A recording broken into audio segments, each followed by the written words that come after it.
Sherron Watkins, born August 28, 1959 in Tomball, Texas. Watkins studied professional accounting at the University of Texas and is also a certified public accountant. Then, in 1982, Watkins worked at Arthur Andersen for 8 years. In 1993, she joined Enron, where she was head of global finance. Sherron Watkins was vice president of her department at Enron, which is a U.S. energy trading and utilities company. She was the one who looked over her boss's expense sheets, but this time something didn't add up. She found that other companies that Enron was working with were making more money and more profits while Enron was losing money fast.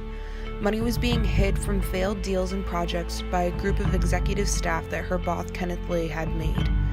When she looked at these audits closer, Watkins came to the conclusion that someone had been toggling with these sheets and there were obvious financial irregularities.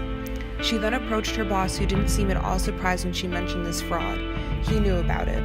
For months, Watkins would go to Lay and continue to remind him that this wasn't right and that they were going to get caught, so why not just turn himself and the company in now? Instead, Lay let workers go to keep those who knew about the scandal in this department.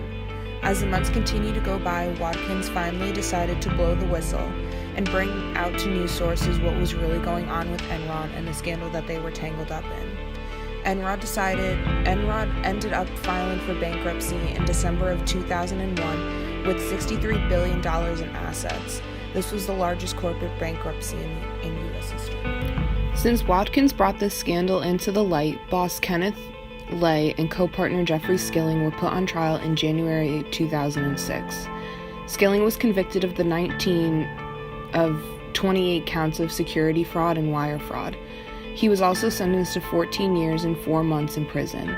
Lay pleaded not guilty and was convicted of all 6 counts of security and wire frauds. He was then sentenced for a max of 45 years in prison. These trials reflect on how one small setback on projects can damage an entire company. This may have been done out of embarrassment of the company to shield news sources with what companies they had lost business with. In any event, though, something to help prevent the scandal would have been done the first time when Watkins first made the realization of what was happening. Over and over again, Lay and his executive board tried to find ways to hide the fallacies of projects and lost money. Watkins did. At first, she went for help internally in her department, which didn't work, so she took it upon herself for this scandal to break through. She spoke the truth when it hurt her job and many others. Although it was very tough to go against her line of work and her boss, she did what needed to be done before the situation spiraled out of control. In a Fox News interview, anchor Neil Cavuto even applauds Watkins. Talking points no less than a dozen times. Where were the whistleblowers like her? To blow the whistle, to scream, to shout, this is weird, we're slipping into something wrong. We're slipping into something illegal. Looks at her as a hero, and so did many others. Time magazine even made Sherron Watkins Person of the Year in 2002, as well as 2 other strong women, Cynthia Cooper of WorldCom, who blew information about the WorldCom financial fraud, and Colleen Rowley of the FBI, who was a whistleblower on the behalf of 9/11 information. All 3 of these women have something in common: bravery. They could have lost their jobs if news went out the wrong way, and a result could have been blackmail, and who knows what that would have brought for their future. All in all, these 3 women made the right choice in letting others know that they were not comfortable in what their companies or departments were doing with illegal funds or information. Watkins was very successful at getting the word out. Although she was unsuccessful at bringing this information up internally, she was successful when she decided to expose the problem to the media.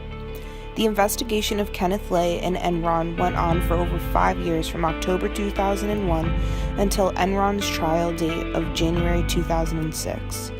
The books and audits alone in court were enough to prove that Enron was guilty of fraud and failed projects.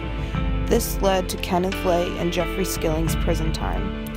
A fraud like this was like no other and was marked down at the time as one of the worst energy scandals in the U.S. This fraud not only hurt Enron, but hurt the economy, shareholders, and other companies.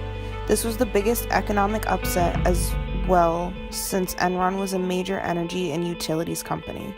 Sherron Watkins made a change in other companies in which they saw the outcome of Enron and decided to make changes to their company in order to maintain or gain stability.